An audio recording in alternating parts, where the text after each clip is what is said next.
प्यारे बच्चों, बालाजी क्लासेस में आपका स्वागत है।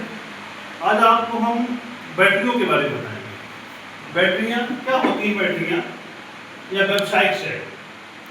तो बैटरियां क्या होती हैं? बैटरियों को हम ऊर्जा के स्रोत के रूप में उपयोग करते हैं। कोई भी इलेक्ट्रिक उपकरण है जिसे हम चलाने के लिए हमें ऊर्जा की आवश्यकता होती है।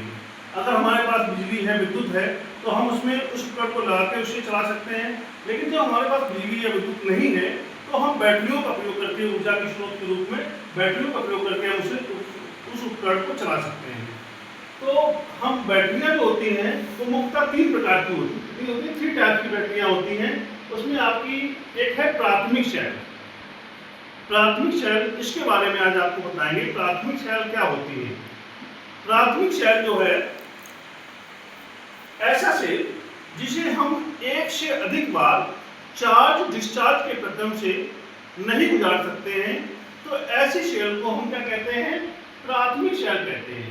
उन्हें अगर एक बार हम प्रयोग कर ले और वो हमारी डिस्चार्ज हो जाए तो उन्हें पुनः हम प्रयोग नहीं कर सकते हैं। तो ऐसी बैटरियों को हम क्या कहते हैं? प्राथमिक सेल कहते हैं। ऐसी सेल को हम क्या कहते हैं? प्राथमिक सेल कहते हैं। और इसका अगर एग्जाम्पल लें तो आपकी शुष्क सेल है, इसका एग्जाम्पल मरकरी सेल आपका एग्जाम्पल है। अब इसी कड़ी में हम आपको शुष्क सेल के बारे में बताएंगे। ये आपका शुष्क सेल का एक संरचना है। और शुष्क सेल क्या होती है? शुष्क सेल को प्यारे बच्चों हम लैग्रांज सेल भी कहते हैं, क्योंकि इसकी खोज जो की थी वो लैग्रांज ने की थी। किसने की थी?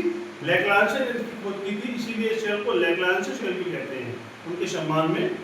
अच्छा, इसका उपयोग कहाँ किया जाता है?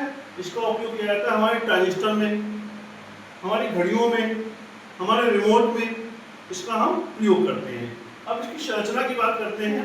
ये कैसी होती है, इसमें क्या पड़ा होता है जिससे हमें ऊर्जा मिलती है, ठीक है, जिसका हम यूज करते हैं।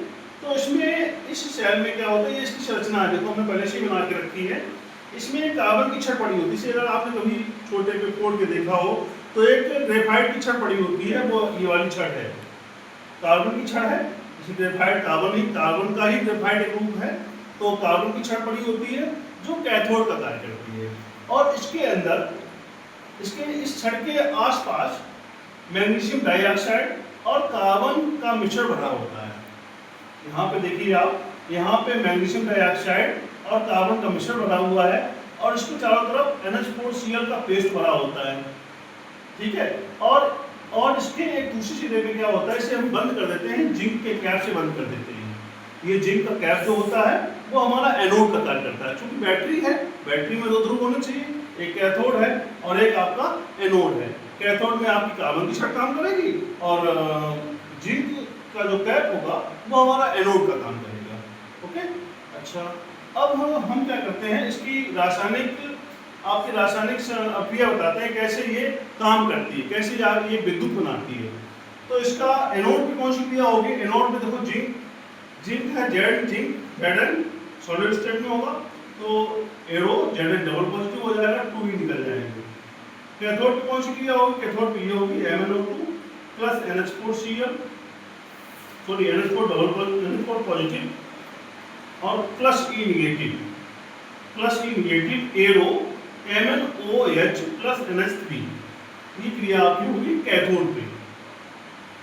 और इस जो हमारी ये सेल होती है, इसका जो विभवांतर होता है, जो इसका विभव होता है वो 1.5 वोल्ट होता है।